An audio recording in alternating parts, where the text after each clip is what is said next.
Narito na ang mga trending na kwento sa mundo ng social media. Tote bag tungkol sa Sharon culture kinaaliwan ng mga Pinoy online. Sorpresa ng magbabarkada sa kaarawan ng isang vendor sa labas ng paaralan, pinusuan ng netizens. Dalagang muling nakita ang kanyang nanakaw na phone sa isang online shop, viral.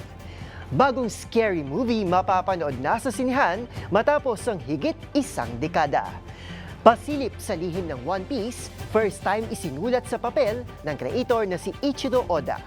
At K-drama star Lee Junho magkakaroon ng wax figure sa Madame Tussauds sa Hong Kong.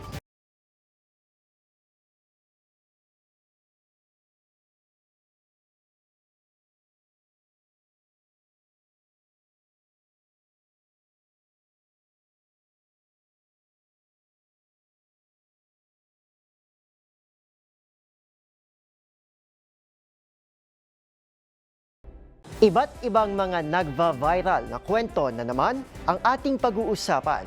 Mga trending sa social media na tiyak hindi lang nakakaaliw, kundi maring kapulutan din ng aral at kuminsan ay makabagbag damdamin din. Kasama buong pwersa ng DZRH TV, ito po ang TNVS, Trending and Viral Show, nakahandang kumpletuhin ang buong kwento. Masaya, malungkot, o isyong pambayan man yan, sagot na namin ang inyong tanghalian. Ito po si Arnold Herrera ng DZRH TV, una sa Pilipinas, una sa Pilipino.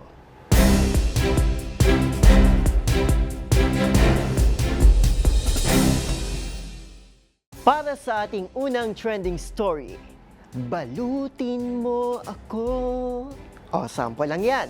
Shout out sa mga Pinoy na hashtag Certified Sharons. Viral kasi sa social media ang isang tote bag na ito dahil sa design na tila related sa Sharon culture o pagbabalot ng handa ng mga Pilipino.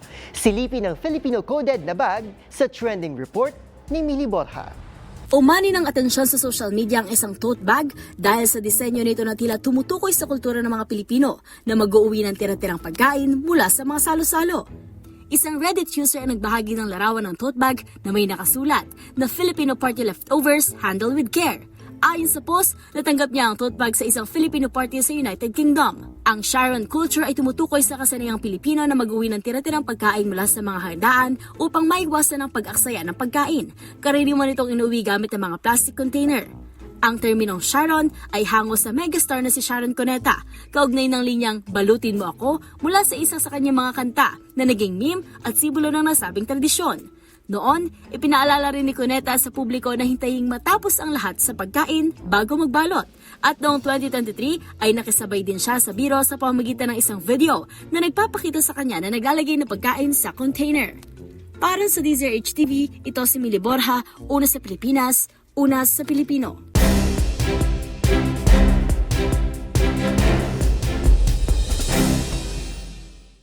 Sa ating next trending story, maraming netizens ang naantig at pumuso sa ginawa ng magbabarkadang ito sa isang vendor sa labas ng kanilang paaralan.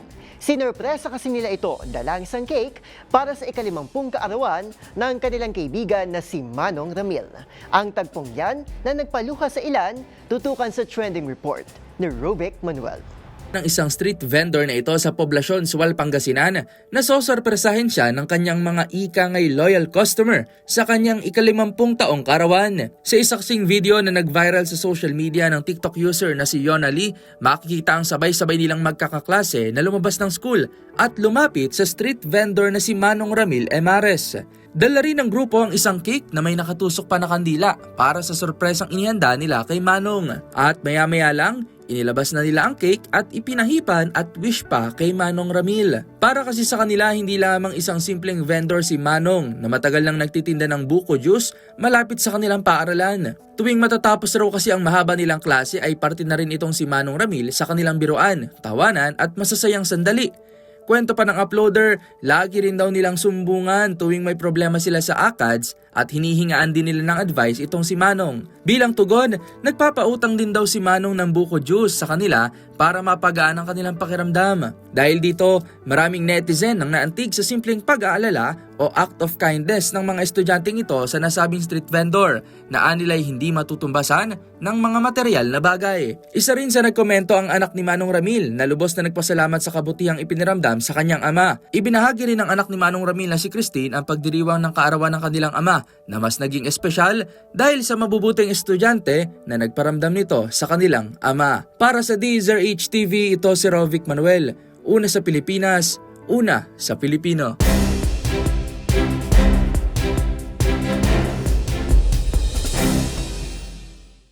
Samantala sa iba pang kwento, masasabi mo nga naman talagang totoo ang destiny kapag sa kabila ng iyong pinagdaanan at sa tagal ng hindi nyo pagkikita ay kayo pa rin ang magtatagpo hanggang sa dulo.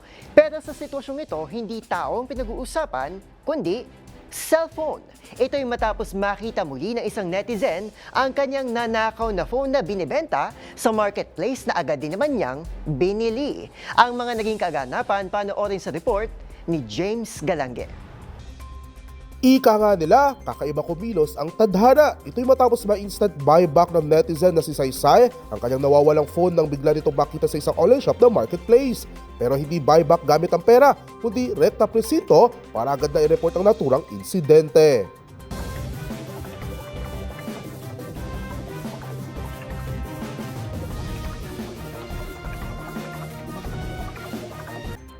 Kwento at wais tip ng uploader, ugaling laging itago ang mga box ng mga nabibiling cellphone dahil baka balang araw ay kakailanganin mo rin ito. Gaya na lamang ng kanyang ginawa na nag-match ang serial number ng kanyang phone at box na kanyang natago, bagay para muling mabawi ang phone nang walang ginagastos. Pareho namang humangat na aliw ang mga netizen na ani pa nga ng isa ay parang first time daw umano magbenta ng tindera na nabulilya so agad. Samantala, kumakot na ang naturang video na mayigit 500,000 reactions sa TikTok. Para sa DZRH TV, ito si James Galange, una sa Pilipinas, una sa Pilipino.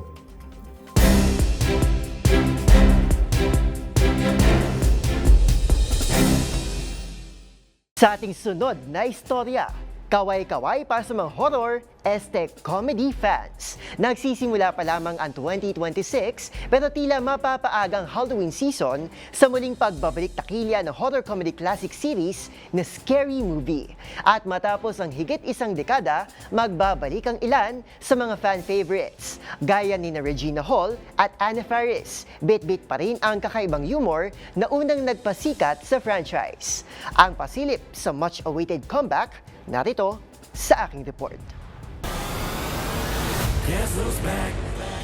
Shit. My God, he stabbed her! Not her! My pronouns are they, them. He stabbed them! 13 taon mula nang huli itong napanood sa takilya, nagbabalik ang Scary Movie. Bit-bit pa rin ang katatakutan at katatawanan na siguradong babasag sa bagong henerasyon ng viewers.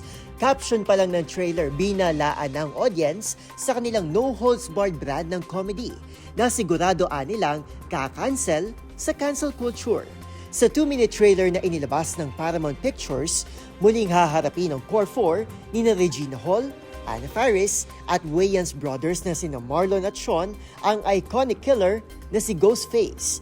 Tampok sa comeback film ang pinaghalo-halong parodies, prequels, spin-offs, reboots at remakes ng iba't ibang horror movies na pumatok sa takilya sa mga nakalipas na taon. Kabilang dito ang crossover ng killer doll na si Megan.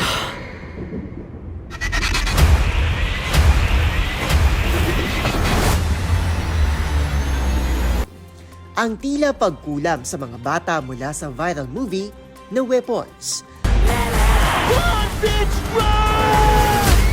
Gayon din ang award-winning 2024 body horror film na The Substance. Nagkaroon din ng pasilip sa horror films na Scream, Longlegs, Wednesday at Final Destination. Samantala, hindi rin nagpapigil ang pelikula sa mga buwelta kaugnay naman ng American politics.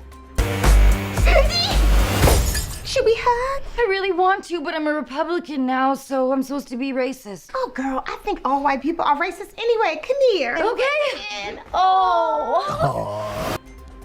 Mapapanood ang pelikula simula June 12 sa mga sinihan. Para sa Deezer HTV, ito si Arnold Herrera. Una sa Pilipinas, una sa Pilipino.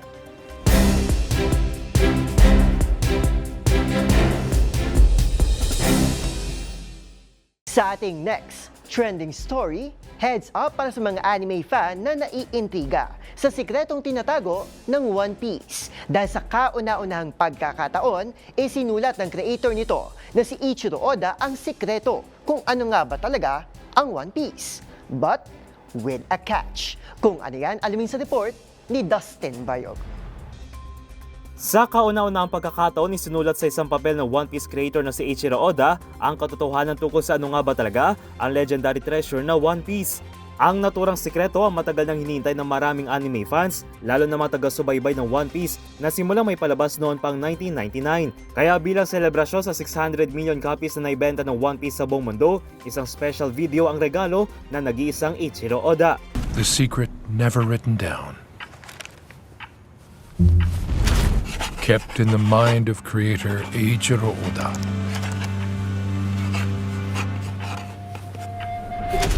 At long last, it has been inscribed on paper. Nasagot din sa video na totoo ang One Piece, pero hindi naman ito basta-basta ibinigay ni Oda. Ang naturang sikreto kasi ay nilagay sa isang maliit na treasure chest at dinala sa hindi pinakilalang katubigan at iniwan sa lalim na 651 meters na mananatili hanggang sa matapos ang naturang series. Kilala ang One Piece bilang isa sa mga long-running manga at anime series kung saan tapok ang istorya ng piratang si Monkey D. Luffy kasama ang kanyang mga crew member. Isa itong storya ng kanilang paglalakbay upang mahanap ang ultimate treasure na One Piece at maging hari ng mga pirata. Samantala, nakatakdang ilabas ang Season 2 ng live adaptation ng One Piece sa darating na March 10 ngayong taon matapos ang successful Season 1 noong 2023. Para sa Deezer HTV, ito si Dustin Bayog. Una sa Pilipinas, una sa Pilipino.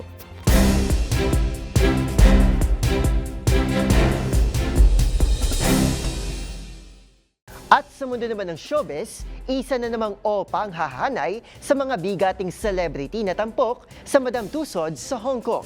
And this time, ang South Korean actor-singer na si Lee Jun-ho ang magkakaroon ng wax figure. Narito ang report ni Showbiz Angel. From screen to wax figure. Magkakaroon na rin ng wax figure sa tanyag ng Madame Tussauds Museum sa Hong Kong ang South Korean star na si Lee Jun-ho. 4 na oras ang naging proseso para makuha ang maigihang features ng idol actor mula facial contours, hand shapes, postures, skin tone at iba pang physical details nito. Bago sumabak sa mundo ng pag-arte, si Junho ay unang nakilala bilang miyembro ng K-pop group na 2PM, habang ilan sa mga pinagbidahan nitong serye The Red Sleeve, King the Land at recently lang sa Typhoon Family at Cash Hero. Ilan sa mga naunang Korean stars na nagkaroon ng Madame Tussauds wax figure ay sina Lee Min-ho, Hyun Bin at An Hyo-sop. Taong 2023 nang bumisita sa Pinas si Junho para sa isang fan meet na ginanap sa Mall of Asia Arena. Para sa DZRH TV, ito po ng Showbiz Angel, una sa Pilipinas, una sa Pilipino.